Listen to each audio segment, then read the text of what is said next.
focus of the Alabama Center for Ecological Resilience was on documenting the impacts of Deepwater Horizon on biological diversity in the north central Gulf of Mexico.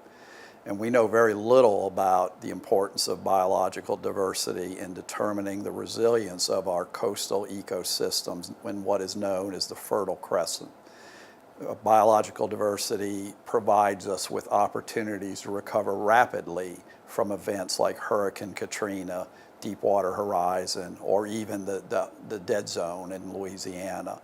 And it's the biological diversity of our ecosystems that provides our citizens with what is called ecosystem services, which are all forms of benefits that come, whether it's fisheries or shipping or aquaculture or just nutrient filtration by our marshes. It's the composition and the richness of the flora and fauna of our area that really determine how healthy our ecosystems are.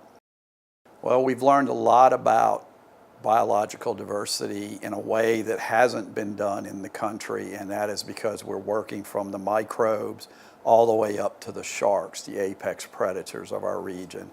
And there has not been a comprehensive ecosystem-wide evaluation of how biological diversity would work and how it does determine how resilient our ecosystem would be.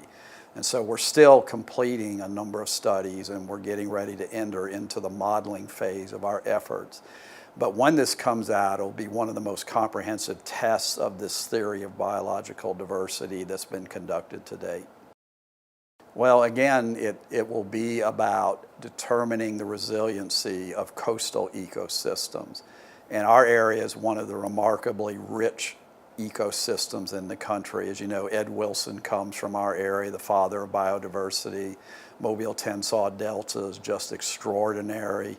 The fisheries that are in our community, the reliance of our coastal citizens on the sorts of services that the water provides to them culturally, historically, and economically. Those are the values that will come in an applied sense from the theoretical work we're doing.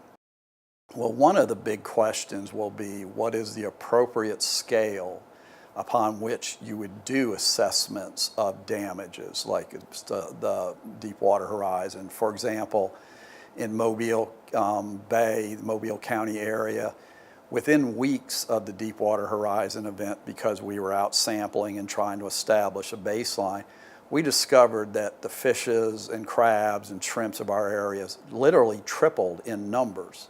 And why that was just really confusing to all of us. And what we really decided is that was the signal of the impacts of the oil spill over in Louisiana. Basically, a lot of animals got up and left the area and migrated to the east. And so one of the messages that will come from our studies is, in order to do a proper assessment, you need to conduct it at a sufficiently large spatial scale to really understand what's going on.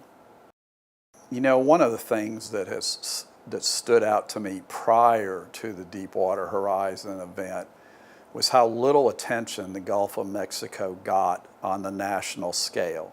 There was a lot of interest in the Pacific coast, there was a lot of interest in the East Coast, but the Gulf of Mexico, where an awful lot of commercial and recreationally important species start out their lives, the coral communities that live in our area, the enormous seagrass beds that we have throughout our area, they received virtually no attention at all on the national level. And one thing that has come from this and the GoMRI projects and the GoMRI funding is we've drawn a lot of attention to the remarkable resources and diversity of life that exists in the Gulf of Mexico. And so it wasn't an intended benefit that came from this event, but the outcome of how well GoMRI managed the science has certainly produced this opportunity to promote the Gulf on the national scene.